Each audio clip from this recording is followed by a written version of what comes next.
friends, it's Miss Kirk.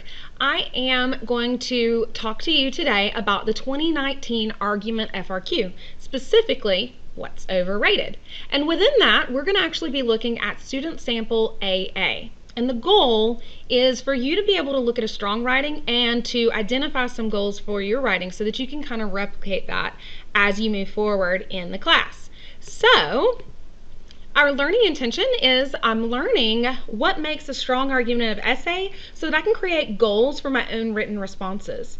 So how do I want you to take ownership for that? Your personal purpose is that you understand the expectations of the rubric, that you can analyze the given prompt and plan an appropriate response, and that you can identify the characteristics of a strong response in order to create some goals for your own writing. So let's jump right in. There are a few resources linked down below. The first thing is going to be the prompt. At this point, I'm going to assume that you've read that prompt and kind of analyzed it. Next is the rubric. We're not going to go over that in great detail because at this point we've looked at it in class and you should be good there, or you can watch one of those videos going over the rubric as well. What we are going to do is look at sample AA. And so make sure you've got that resource there for you and we'll get ready to move on. All right, quick recap. With the thesis statement, what we really want to do is see that you respond to the prompt. You're not just repeating it, you're not just rephrasing it, but that you've actually made a defensible position on whatever it is, okay? So you've got to have a claim that can be proven, and it needs to be clearly there for your reader to be able to find it. Now, the bulk of your writing is going to be row B.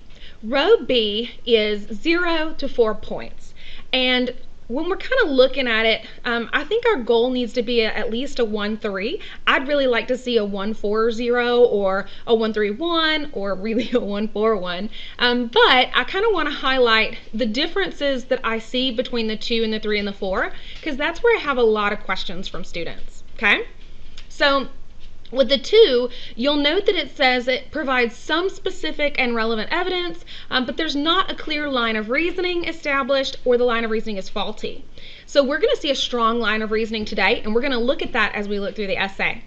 For 3, you'll note that it says that you have that specific evidence and that it supports all of the claims in the line of reasoning, keywords there all, and then the commentary it says explains how some evidence supports the reasoning.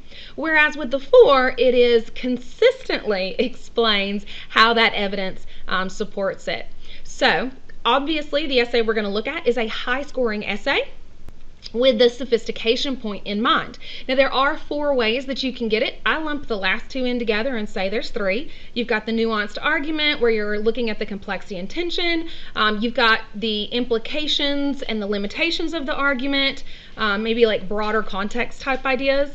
And then 3 and 4 we talk about, because I lump together, effective rhetorical choices, which if you're doing that effectively, then it is style that is vivid and persuasive. And so that's kind of why we lump those together.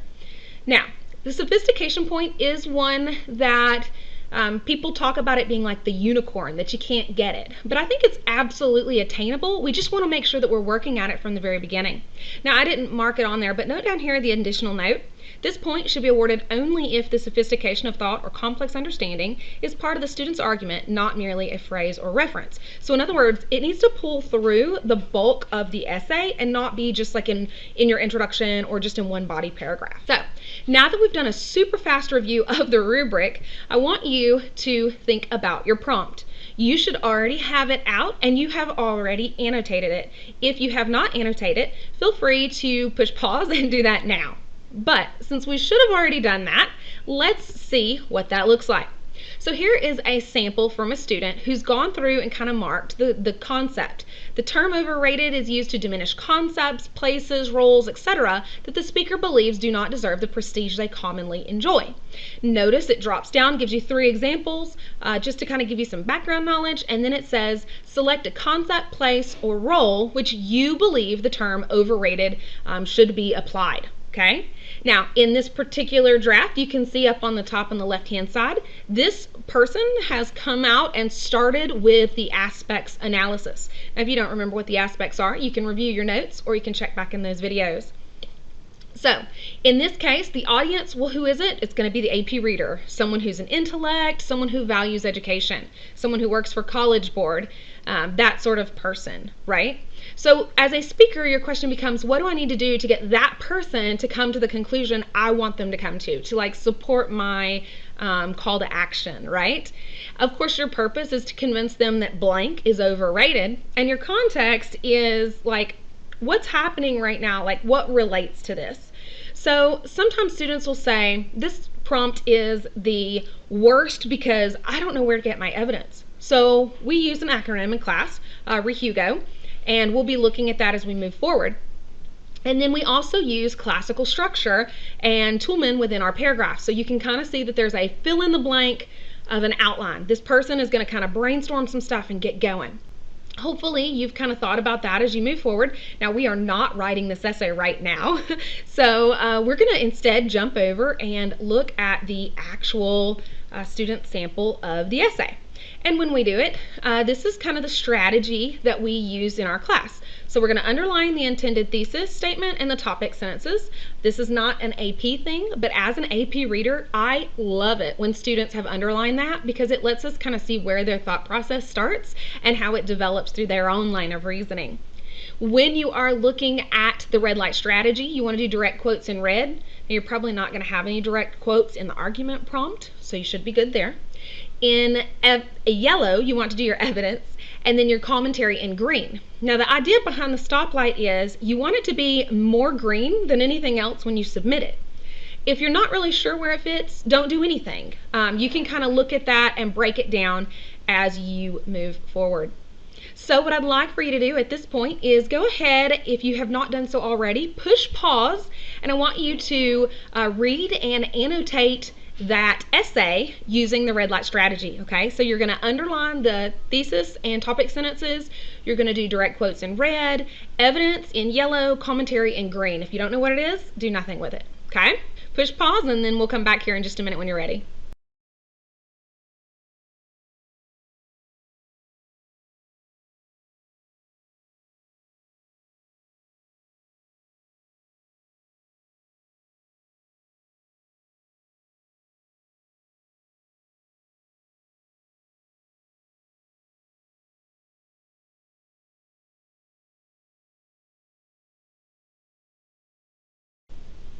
Okay, so now that you're back, you've had the opportunity to go through and read and annotate the overrated prompt sample AA. And we've talked about the fact that this is clearly a strong essay, and I do have the feedback here for you. I've got the links down below so that you can check that out, but I want to kind of talk through it together so that you can see where it's coming from. Now, in your brain, you're probably like, whoa, hold up, you said underline, and then you said red, yellow, and green, and you got some blue in here. So the blue is intended to kind of help us to see sophistication, because I think of blue as bluebirds, and this is probably just because like I'm really old and our data used to be represented in colors, and so blue is like up there at the top, okay? So that's why that's there. So let's look at the first paragraph. The term overrated can best be applied to capitalism. Notice that that sentence comes directly out. It gives you it's like that is your theme, right? Like that's your thesis statement. It tells us what we're applying it to, and bam, done. But the introduction here kind of follows that funnel concept. And we talked about sophistication, that it would talk about it in terms of like a broader context, and that it would bring in some complexities and some tensions. And so that's what we start to see here.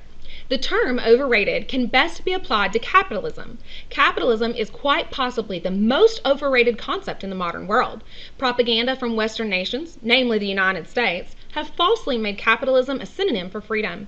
Wars have been fought to preserve it, and any nation that strays from it is staunchly criticized. While capitalism undeniably has its upsides, it has many downsides that are rarely recognized. When considering the downsides, capitalism is clearly overrated as it commodifies humanity and uplifts a minority at the expense of the majority. Now, what you'll notice is in that right there, which is the actual thesis statement, that is our primary claim.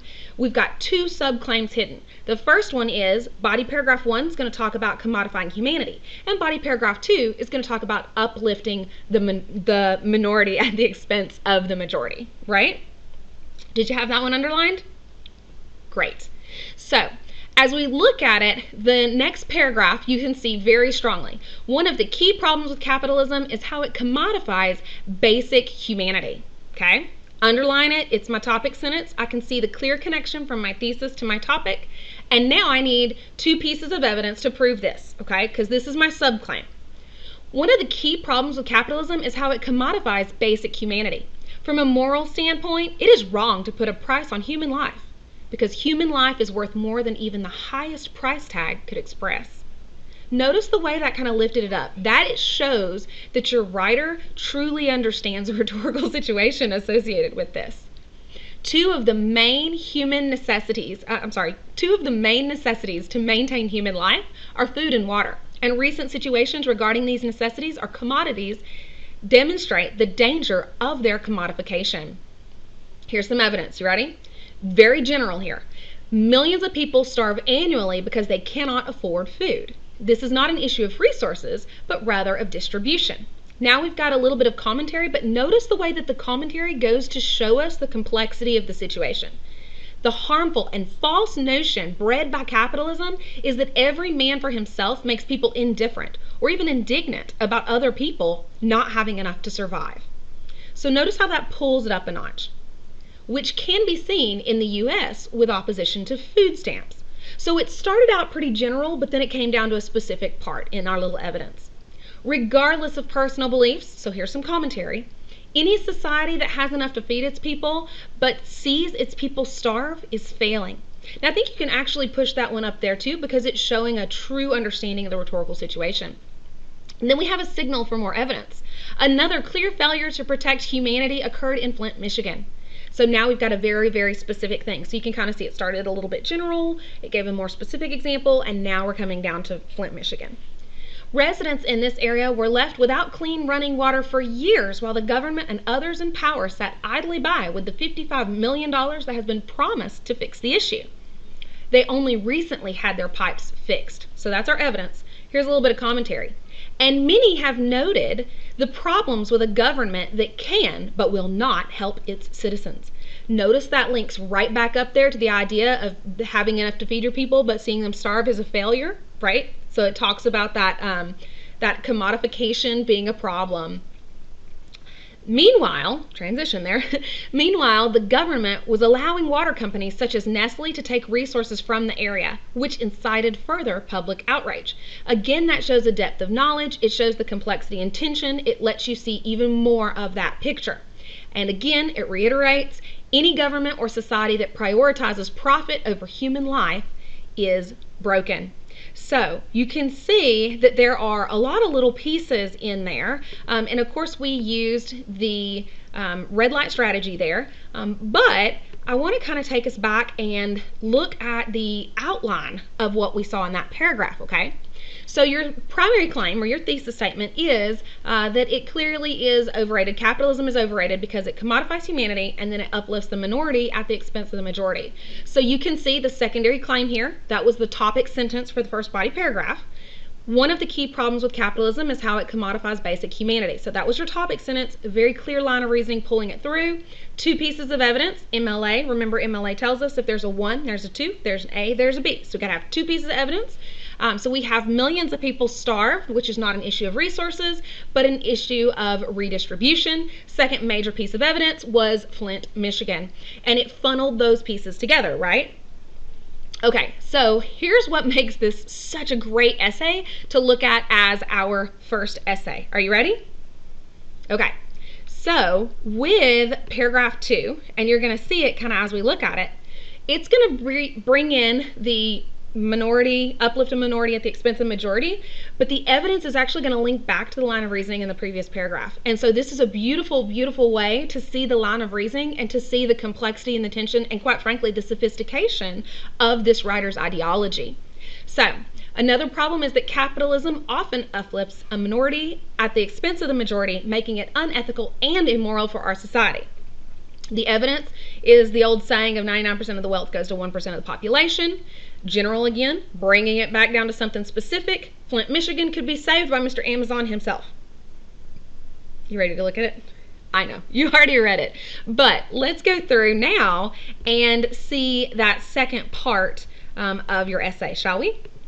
Okay, so furthermore, capitalism uplifts a minority at the expense of the majority. Topic sentence. Clearly linked in my line of reasoning. Under capitalism, the majority does the work while the minority reaps the rewards. This can be seen in the fact that a small percentage of the world's wealthiest people hold more wealth than the poorest half of the world combined. So you've got your evidence, a little bit of commentary, and then look, it brings in the specific evidence. One such individual, Jeff Bezos, at one point has the wealth to buy every homeless person, sophistication here, not family, but person, in the United States, a $200,000 house, and still fix Flint's pipes 12 times over. Did you catch that? That linked back to Flint, Michigan, which was the specific secondary piece of evidence in the previous paragraph. So we have a specific piece of evidence here, but it clearly links back to that other idea about the commodification of humanity. Okay? Commentary. This man is a great example of someone uplifted at the expense of the majority, as his company Amazon is frequently criticized for its poor wages and conditions for workers.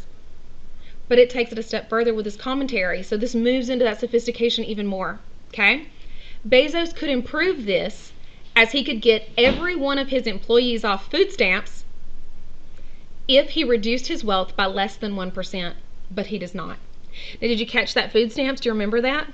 Link right back to food stamps in the previous example. Very strong line of reasoning, very clear examples, the commentary bringing each piece together, thoroughly proving the point, consistently proving the point, and doing it in a sophisticated manner. Now, we also had a sentence in the introduction that kind of let us think that it may address some of the counter arguments. So we have, some may argue that capitalism is not overrated because it's better than communism. That's our topic sentence for this paragraph. It's going to be a super quick shutdown. You ready?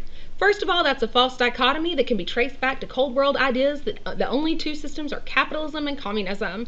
You can see right there some sophistication, a little bit of background knowledge that kind of helps, but that's okay because it really pushes it up on the next level. Second of all, while communism has killed millions of people, so has capitalism. While millions starve or die of treatable illnesses and injuries for economic reasons yearly, it is hard to argue that capitalism is that much less bloody than communism. So we got a little bit of a concession, kind of conceding like, yeah, this causes some problems too, so let's look at these ideas together. And then it moves into the conclusion.